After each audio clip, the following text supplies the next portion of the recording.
انا مش من الاخوان، انا مواطن عادي. كل يوم انقطاع النور بيزيد، والغريبه ان الشعب شايف وساكت. اللسان كان ايام كده، ايام محمد مرسي. فين حمدين صباح اللي كان بيهاجم محمد مرسي؟ فين عمرو موسى؟ فين السيد بدوي؟ اسفين يا ريس نزلوا اسفين يا ريس نزلوا لمبارك. اسفين يا ريس نزلوا لمبارك بردوا له تحيه. النشطاء السياسيين بيتعذبوا في السجون، وحبيبي العدلي بيدوا له تحيه. يا ريس 25 يناير وهو عبد الفتاح السيسي قالها بنفسه، انا هطلع كل الضباط المحبوسين، وحقق فعلا طلع كل الضباط المحبوسين، طيحهم. عشان كده انا بقول للشعب المصري ما فيهوش راجل. الشعب المصري ما فيهوش راجل. لو في راجل امريكا مش هتقسم البلد، انما البلد مصر اكبر من الاخوان واكبر من مرسي واكبر من اي حد. عبد الفتاح السيسي مسنود من مين؟ من امريكا واسرائيل. على اخر الزمن احنا بنستنى اكل من الامارات والسعوديه. على اخر الزمن الامارات والسعوديه بتاجلنا. على اخر الزمن يا شعب يا واطي. الامارات اللي كانت بتخاف من عبد الناصر وتعمل له مليون حساب، النهارده الامارات بتدينا يا واطيين، يا شعب واطي، يا شعب خواف، يا شعب خرنج. والله ما في راجل. ولا على فكره، ولا بقول على مسؤوليتي الشخصيه، انا اتضح لي ان الاخوان المسلمين اشرف من عبد الفتاح السيسي. اشرف من عبد الفتاح السيسي. اشرف من عبد الفتاح السيسي. ليه؟ عشان واحد منهم قال كلمه. احنا عندنا استعداد كاخوان مسلمين نموت نفسنا عشان خاطر الوطن، نحبس نفسنا عشان خاطر الوطن. ماشي؟ انا عايز اوجه رساله للمؤيدين عبد الفتاح السيسي. الاعتقالات شغاله، الاعتصامات شغاله، طلق شغال، كل حاجه شغاله. ماشي؟ القصه مش قصه محمد مرسي، لا لا لا لا لا. قصة استقلال وطني.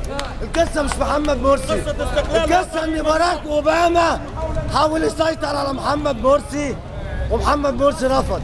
عشان كده باراك اوباما طلب من عبد الفتاح السيسي، تعالى يا سيسي شيل لنا محمد مرسي من السلطه. النهارده عبد الفتاح السيسي كان ماسك ايه؟ رئيس المخابرات الحربيه لمده 20 سنه. عن طريق مين؟ عن طريق مبارك. النهارده نظام مبارك كله بيلعب في البلد، بيلعب في البلد. ثانيه واحده لو سمحت يا جماعه، التحدي مش على الاخوان المسلمين. عبد الفتاح السيسي بيتحدى ثوره 25 يناير واهدافها. ماشي؟ القصه مش قصه اخوان مسلمين، بس للاسف الشعب مغيب تماما. الشعب مغيب تماما. وانا واحد من الناس شايف عبد الفتاح السيسي بيعمل ايه. كان مجتمع بالعالمين امبارح. انا عايزكم تسندوني، عايزكم تقفوا معايا. عايزين تعرفوا حملة تمرد مين اللي عملها؟ الباشمهندس نجيب ساويرس. ماشي؟ باشمهندس نجيب ساويرس كان بيلعب من ورا الرئيس محمد مرسي. ماشي؟ كان بيقول لي بتوع المخابرات ايه؟ انتوا عليكم تجمعوا وانا عليا اخرب البلد. عمرو موسى ماشي؟ عمرو موسى اللي قال انا مش هتدخل في السياسه تاني. عمرو موسى اتدخل النهارده في السياسه. ماشي؟ عبد الفتاح يا سيسي خلي تشاك هيجل وزير الدفاع الامريكي، خلي تشاك هيجل ينفعك، خلي باراك اوباما ينفعك. النهارده كل الدبلوماسيين الامريكان قالوا لباراك اوباما اوقف الدعم اللي انت بتبعته للجيش المصري.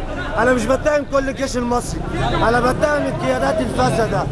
عبد الفتاح السيسي، صدقي صبحي، واحمد وصفي، ومحمود حجازي نسيب عبد الفتاح السيسي.